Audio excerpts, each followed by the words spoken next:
तुम्हारी सरकार आवेगी, तुम्हारा सारा काम होगा।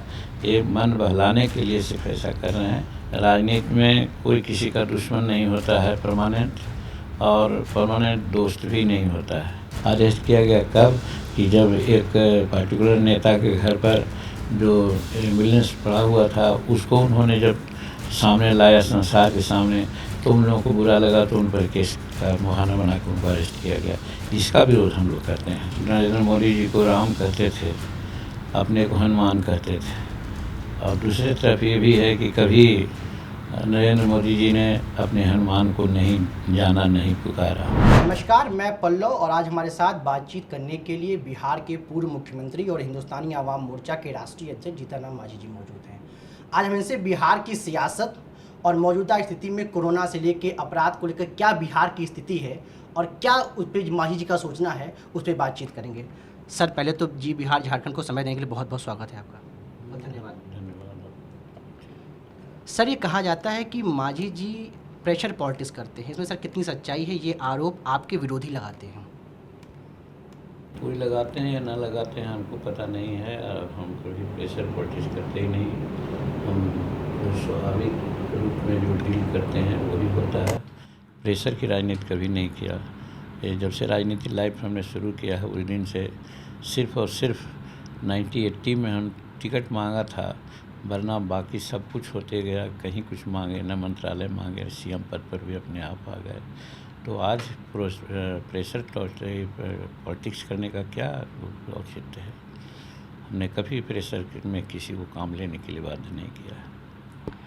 सर, चिराग पासवान ने एक मीडिया हाउस को इंटरव्यू दिया और उन्होंने कहा कि जो भी चीज़ें बिहार विधानसभा चुनाव के दौरान हुई है वो सारी चीज़ें बीजेपी के संज्ञान में थी। इस बयान को आने के बाद बिहार की सियासत गर्म हो गई।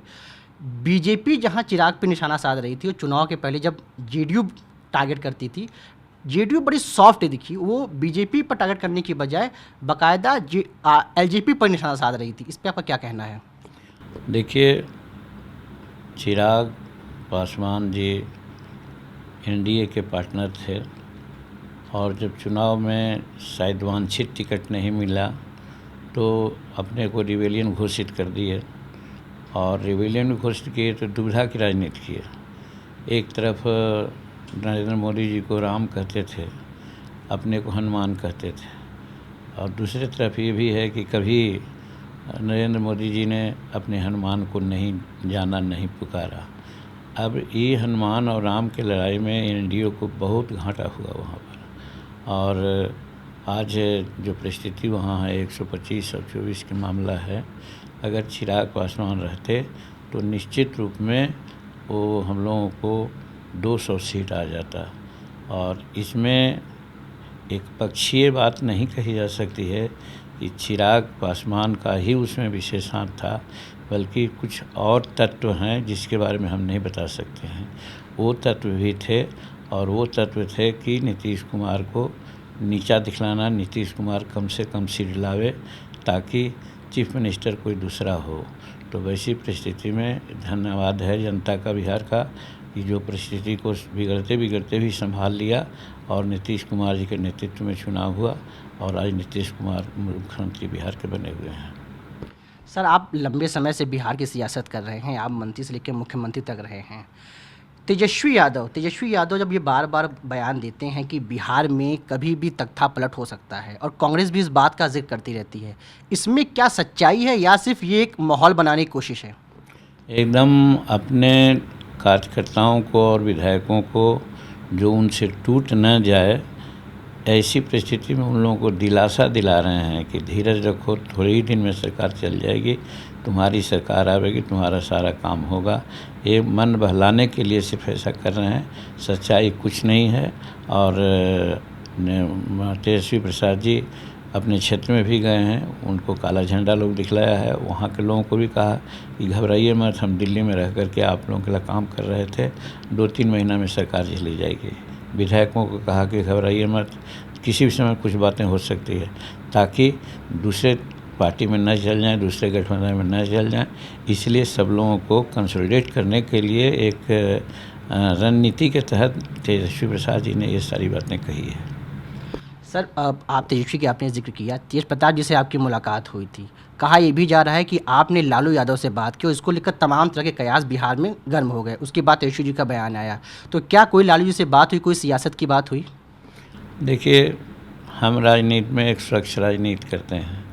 राजनीति में कोई किसी का दुश्मन नहीं होता है परमानेंट, और परमानेंट दोस्त भी नहीं होता है, एक अलग चीज़ है। लेकिन एक आत्मीयता की बात, मानवता की बात अलग होती है।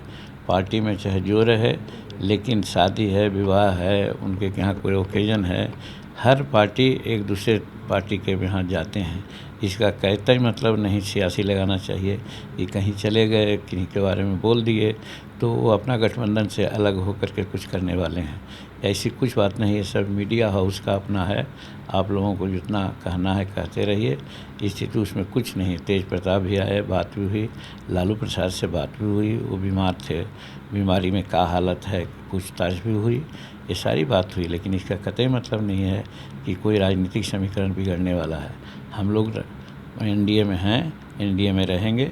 नीतीश कुमार का नेतृत्व को हम लोग मानते हैं। नहीं सर, तेज प्रताप जब आपसे मुलाकात के बाहर निकलते तो उन्होंने मीडिया में बयान दिया कि हम स्वागत करते हैं अगर मांझी जी वापस जो है महागठबंधन का हिस्सा बनते हैं। तो हाइपोथेटिकल बात है। अगर ऐसा उन्होंने कुछ कहा है तो उनकी अपनी बात है। इसकी तो कोई चर्चा नहीं हुई कि कौन आएगा कौन जाएगा, इसलिए कौन किसका स्वागत करेगा कौन किसका नहीं स्वागत करेगा, ये तो जो बोलता है उस पर निर्भर करता है। तो सर आपको मतलब क्या लगता है कि जो तेज प्रताप जी ने ये बातें कही हैं और आप जिस तरह से अभी ये बात कह रहे हैं, उससे जितने भी कयास हैं वो बिहार की सियासत में बंद हो जाएंगे, सरकार तक थपट वाली बातें? एकदम बंद हो जाना चाहिए। और हम समझते हैं कि वहाँ कुछ नहीं है, वहाँ जो कुछ भी है सब मीडिया में बातें हो रही है। मीडिया अपना चलाने के लिए, टीआर बढ़ाने के लिए कुछ न कुछ बोल देते हैं, क्योंकि 24 घंटा न्यूज़ देना है। आखिर क्या वो करेंगे? इसलिए मैं तो मीडिया को यहाँ कंडेम करता हूँ कि मीडिया के चलते सब सारी बातें हैं। वहाँ धरातल पर कुछ नहीं है। एनडीए इंटैक्ट है, उधर सहनी भी है, इधर मांझी जी का भी पार्टी सब है, एक है। और सरकार को 5 साल तक किसी भी रूप में चलाने का ये लोग वादा किया है और चलावेगा। सर पप्पू यादव की जब गिरफ्तारी हुई है उसको लेकर तमाम तरह के सोशल मीडिया पे कहा गया कि उनकी गिरफ्तारी गलत है। आपने और मुकेश सहनी जी भी उसका विरोध किया।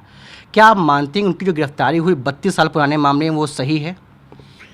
मेरा यही कहना है कि जब उन पर 32 साल पुराना केस था तो उसमें चुनाव लड़े, पार्लियामेंट के मेंबर बने, उसमें क्यों अरेस्ट नहीं किया गया था? अरेस्ट किया गया कब? कि जब एक पर्टिकुलर नेता के घर पर जो एम्बुलेंस पड़ा हुआ था उसको उन्होंने जब सामने लाया संसार के सामने, तो उन लोगों को बुरा लगा, तो उन पर केस का बहाना बना के उनको अरेस्ट किया गया। इसका विरोध हम लोग करते हैं। ये वो गलत काम किए होंगे, गलत काम करेंगे, वो इंक्वायरी का मामला है। लेकिन उस दिन जो अरेस्टिंग हुआ, अरेस्टिंग अगर शायद वो जो एम्बुलेंस की परिचर्या न करते तो शायद उनका अरेस्टिंग नहीं होता। तो क्या यही डेमोक्रेसी है कि भाई अगर हमारे मन के अनुसार चलें तो सब ठीक, हमारे मन के अनुसार ना चलें तो गड़े मुर्दा को भी उखाड़ करके सामने ले आवें? इसलिए हम लोग विरोध किया था। सर शहाबुद्दीन की मौत होती है, उसके बाद आप ट्वीट करते हैं और प्रधानमंत्री, गृह मंत्री, दिल्ली के मुख्यमंत्री, बिहार के मुख्यमंत्री से मांग करते हैं उसकी जांच होनी चाहिए। शहाबुद्दीन पर तमाम तरह के आरोप लगे हैं। जब आप इस तरह का ट्वीट करते हैं तो आपके जो एनडीए के लोग हैं वो ही इस पर लगते हैं विरोध जताने।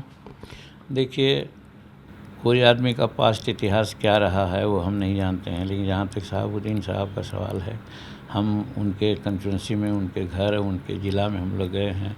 वो क्या उनका पर्सनल एक्टिविटीज़ है उसको हमको न पता है, लेकिन वहाँ का आम लोग उनको ईश्वर मानते थे, कहते थे कि हम लोगों को ये काम हुआ, वो काम हुआ, बीमार में, शादी में, फलना में सब मदद करते रहे हैं, इसलिए वो जन नेता थे। तो इस आधार पर हमने कहा, और जिस तरह से वहाँ जेल में उनके साथ घटना घटी और एकाएक फिर उनको मौका नहीं मिला उनके परिवार को ये करने के लिए, और उनके मैंने मृत्यु हो गई और मृत्यु डिक्लेयर करके फिर दिया गया, तो उसमें हम समझ में आया कि कहीं ना कहीं कोई संदेहात्मक स्थिति है। इसलिए इस केस को जांच कर लेने में क्या वाक्य है, जांच कर लें और जांच करके देख लें। अगर ठीक उनकी मृत्यु हुई तो ठीक है, और नहीं तो फिर जानबूझ करके कोई उन पर षड्यंत्र किया गया है तो उसका उद्भेदन होना चाहिए। तो इसमें तो कोई पक्ष और विपक्ष का मामला नहीं है, सिर्फ मामला है न्याय का कि हाँ साहब, आखिर किसी की मृत्यु हुई और संदेहात्मक बताई गई तो उससे जांच होनी चाहिए, यही हमने कहा था। सर बिहार विधानसभा चुनाव के दौरान हमने देखा कि तेजस्वी यादव की रैलियों में खासी लंबी भीड़ रही और आपने टीवी पर भी देखा, तमाम अखबारों में ये बातें छपी। हालांकि कहना जल्दीबाजी होगा, क्या आप मानते हैं कि तेजस्वी यादव के अंदर अपने पिता लालू यादव की कुछ छवि दिखती है, या आने वाले समय में कुछ ऐसा हो सकता है? देखिए, शहर सिखावे कोतवाल हम लोग जानते हैं, इसलिए कौन आदमी किस समय क्या करेगा न करेगा उसके बारे में हम नहीं कर सकते हैं, फोरकास्ट नहीं कर सकते हैं। ये सब आप लोगों का काम है। रही बात, वो नेता पोजीशन है, काम अपना कर रहे हैं। सर, बिहार में एक अपराध बड़ा मुद्दा है। आप आरजेडी के सरकार में मंत्री रहे, अभी आप मंत्री रह चुके हैं। क्या लगता है कि विपक्ष जो लगातार सवाल उठता है और तमाम तरह की जो रिपोर्ट आती है, सरकारी रिपोर्ट आती है एजेंसियाँ की, वो भी ये बात का जिक्र करती हैं अपराध को लेकर, तो क्या आप मानते हैं कि अभी भी उसमें सुधार की आवश्यकता है? देखिए, 12 करोड़ की जनसंख्या वहाँ पर है, बहुत तरह की बातें होती है, लेकिन कोई मैसेकर हुआ हो, नरसंहार हुआ हो, कोई सांप्रदायिक झंझट हुआ हो, ऐसा इस राज्य में नहीं हुआ है। इसलिए हम कह सकते हैं कि वहाँ का लॉ एंड ऑर्डर संतोषप्रद है।